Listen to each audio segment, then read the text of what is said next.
Hi guys. So I have a book called A Personal Matter by Kenzaburo Ōe. And Ōe was a Nobel Prize winning author who, as I was researching about him, I found out he met with Jean-Paul Sartre um, when he was young. And so I was looking for themes on existentialism and life and sort of living authentically. And suffice to say that this book contains a lot of that, a lot of insight into living authentically and what it means to kind of take control of one's fate. So it kind of has a lot of an existential twist to it. So the narrative starts with Bird, this 27-year-old man who's having a child and he's married very reluctantly, it sort of seems. He's not quite committed internally, and yet here he is having a child. And the child, when he's born, has a brain hernia, which is this very debilitating, life-altering thing that the doctors explain. Essentially, like he's going to have a hard time in life if he manages to survive more than days after his birth, which they don't think he will. So the book is really about, and the narrative is about, Bird grappling with his fate as a father, as a husband, and his responsibility to sort of commit to that role as he sort of lives in this world where he's still young and he has his freedom and he can pursue his dream. So the book is really about Bird grappling with his fate as a father and this reality that he's brought life into this world, and with his youth that he's afraid to let go of, that he's clinging to with everything that he has. In some sense, because he's afraid to face the guilt of having brought something living into this world that you now have to raise and take care of. And so the book opens with this: Bird, gazing down at the map of Africa that reposed in the showcase with haughty elegance of a wild deer, stifled a short sigh. The salesgirls paid no attention, their arms and necks goose-pimpled where the uniform blouses exposed them. Evening was deepening, and the fever of early summer, like the temperature of a dead giant, had dropped completely from the covering air. People moved as if groping in the dimness of the subconscious for the memory of midday warmth that lingered faintly in the skin. People heaved ambiguous sighs. June, 6:30. By now, not a man in the city was sweating. But Bird's wife lay naked on the rubber mat, tightly shutting her eyes like a shot pheasant falling out of the sky. And while she moaned in pain and anxiety and expectation, her body was oozing globes of sweat. Shuddering, Bird peered at the details of a map. The ocean surrounding Africa was inked in the teary blue of a winter sky at dawn. Longitudes and latitudes were not the mechanical lines of a compass. The bold strokes evoked the artist's unsteadiness and caprice. The continent itself resembled the skull of a man who had hung his head. With doleful, downcast eyes, a man with a huge head was gazing at Australia, land of the koala, the platypus, and the kangaroo. The miniature Africa, indicating population distribution in a lower corner of the map, was like a dead head beginning to decompose.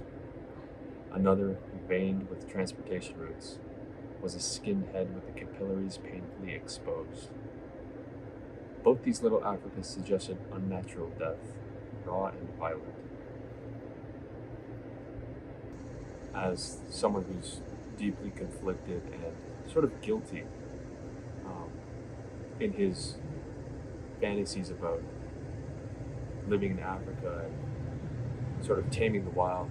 And there's these visions he has throughout the book that involve him in Africa and sort of hunting and doing these other things that he thinks are possible in his imagination that don't necessarily map out onto reality. But here he has his son who has a brain hernia, and he's being told that likely his kid won't live, and that too, if he does, he's going to have a difficult life, to put it one way. And so Bird, disgusted at his own creation, ashamed of what he's done in a very real sense, has to decide if he's going to raise this kid, take on the life of this child that he's guilty for having created, and if he's going to disregard his responsibility and pursue this dream where he's off in another continent. And so the book is really about this inner conflict, this battle between his two selves that are sort of competing for space in his mind. And this conflict is most personified and symbolized in the form of the flesh, which is what we see in the first two paragraphs of the book. It's very bodily. His guilt is of flesh. He's created a vision, and it's superseding his reality, and it involves something very, very visceral.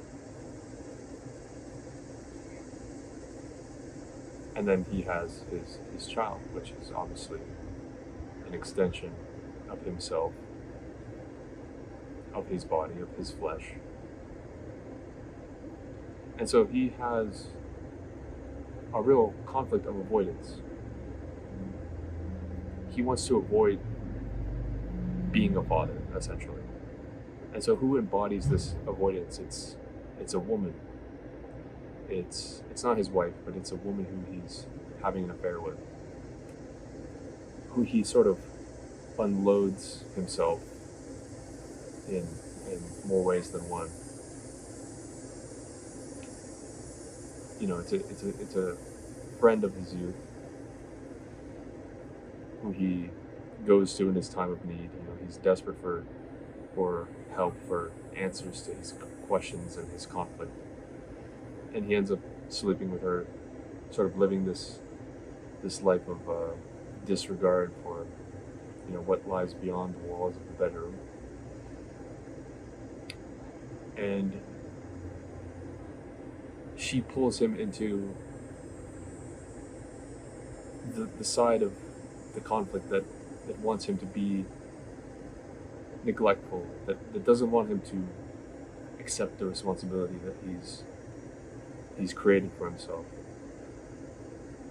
She's the physical embodiment of the avoidance. What's interesting to me is that the character is 27, and I'm also 27. And I feel like this book, sort of came to me at a good time. Not just because, it's an interesting parallel between, the character's life and mine, but because I think it's a story that really resonates at this age. 27 is the age where, a lot of us, many of us, we know our friends, maybe ourselves, we have careers, we have jobs, we have responsibilities that we just simply didn't have, in our early 20s and late teens. Everyone sort of starts at different points, but generally speaking, by 27 you have a job, and you may even have a kid, you may even have a partner, a wife, a husband, and you know, it's where things get interesting because you're still young, but you don't necessarily feel like you have the youth that you once had and the freedom you once had. Um, but it also doesn't feel like you're given a choice of having this responsibility. It's this non-negotiable thing that you must take on if you want to survive.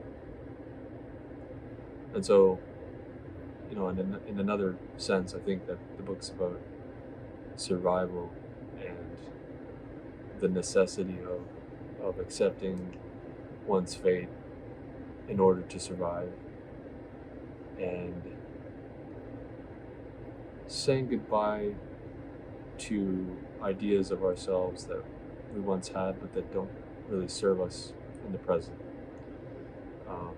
and not getting stuck in the nostalgic loop where we have this rose-colored glasses view of ourselves, and the freedom we had before, and sort of looking forward to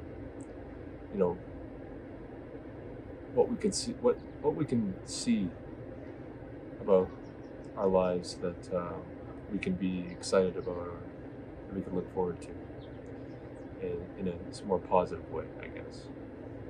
Um, so I think I would recommend this book to particularly to those who are maybe around the age of 27 or who are struggling with the idea of responsibility and maybe feeling like you don't have a choice with the things that you're responsible for.